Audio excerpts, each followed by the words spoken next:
Happy Friday, everybody. This week's Torah portion is Parshat Noach. We read the story of Noah. The world had become very corrupt, very evil, very wicked, and God had no choice but to destroy the world, sparing Noach and his family to rebuild the world once anew. As Noach exited the ark, tells us the Torah, he offered up sacrifices to God, and God came and he told Noach that he will never again destroy the world. He made a promise, I will never again destroy the world like I just did. And he showed him the rainbow. He said, the rainbow is a sign that I will never again destroy the world. Question is, what does the rainbow have to do with this idea that God will never destroy the world? What's the connection? In order to understand this, we have another question. Question is, if you look at the Bible, you'll notice that before the flood, people lived hundreds of years. Hundreds. The average lifespan was hundreds and hundreds of years. Adam lived till 930. Etc., etc. After the flood, immediately people started living a lot shorter. The average lifespan went down immensely. And question is why? What changed? What happened? So Hasidic philosophy explains that there's actually many different, there's a few stages in the world's development. In the first stage, the world was surviving on God's kindness.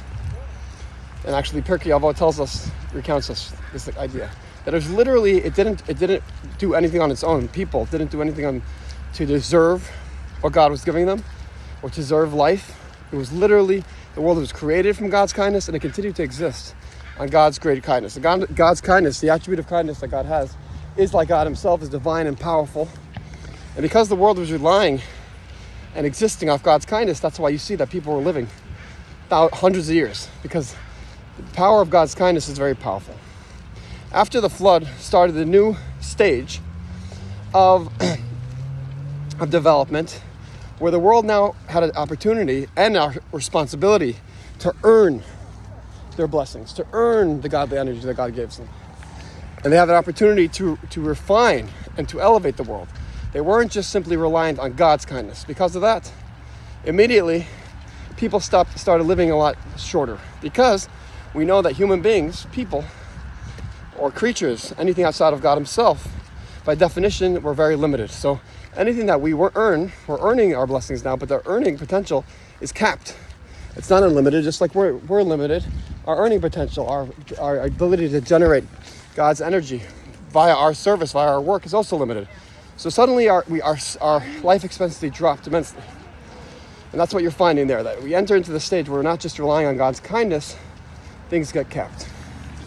And maybe now we can understand why the rainbow is indeed the sign that God will never destroy the world again.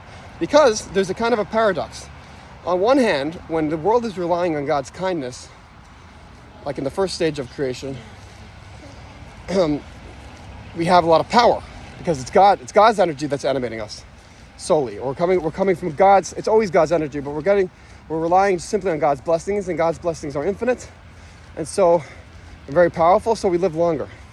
But on the other hand, we're not really fully established, because if we're just relying on God's blessings, God's energy on his own, without any of our service on our end, then there could come a stage where we mess up that flow. And then the flow stops, and that's what happened with the flood. The world became so corrupt and so wicked, and that God just stopped the flow, and boom, he had to destroy the world. Whereas in the second stage, where we're earning our blessings, we're now becoming a partner in creation. So on one hand, we're not relying just on the endless flow of God's blessing on its own right, and therefore the life expectancy went down. But on the other hand, we are more established, because now we're earning it. Now we are partners, and we have the ability to develop it, and so therefore it has more permanence. Now we can understand why the rainbow is the sign that God will never destroy the world again after the flood. What happens in a rainbow? A rainbow, the physical, natural concept that's happening in a rainbow is that the moisture is rising from below to above, and the sun reflects into the moisture droplets, and that's how you get the color.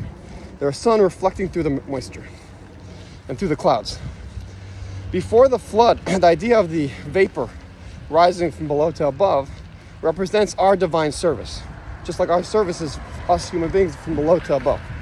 Before the flood, there wasn't really any much divine service as much. As we said, we were relying on God's blessing on its own.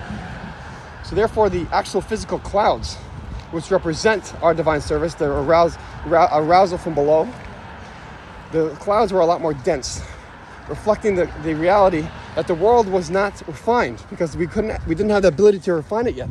We weren't given the power to work the world, to earn it. So the physical, even attributes that are reflected in the physical attributes of the clouds were more dense. And so therefore the sun couldn't shine through that. The idea of the rainbow didn't exist.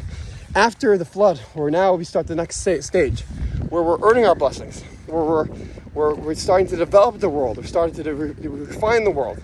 So this idea, this vapor now that's arising from below to above, is more refined. The clouds become more refined, just like reflecting our service that's making the world more refined. Now when the sun reflects through the clouds, through the vapor, we have this idea of a rainbow. God's basically saying, because now you're earning it, I will never again, there's never going to be a need for me to destroy the world. And that's indeed what's happened. And this is the stage that we're in now, the stage of blessing that we earn, and we have the ability to be a partner in creation. Wishing you yours a Shabbat Shalom.